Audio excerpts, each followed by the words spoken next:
so growing up, you know, my mom always used to be like, how come I don't have this? How come I don't have this? Like my classmates have this, my classmates have that.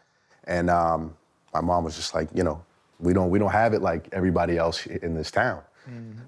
So growing up, that was like always a struggle for me. My dad lived in the city at the time of Boston, lived in Cambridge, so I'd go in the city and see my cousins and my friends, and I get looked at like I'm this wealthy kid who lives in this, you know, predominantly white rich town, but really there wasn't, you know, a lot in that, but you know, there was pros and cons for it, right? Like I went to a really great schools when I was in grade school and middle school, even my first year of high school. Like I could tell I was getting ahead because of, you know, how good the academics were, and I was always safe. Right? Like safety for me was never a problem in my life.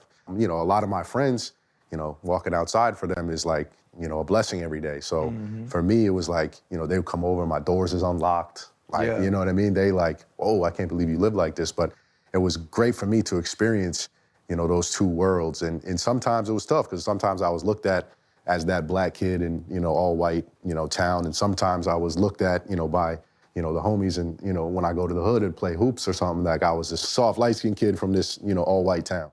And how did that change you as a person? Because I kind of did that while I was in Decatur in Atlanta, and then started balling and all, and, you know, the coaches come and, you know, they pluck the good athletes out and they take them out to the suburbs. Yeah.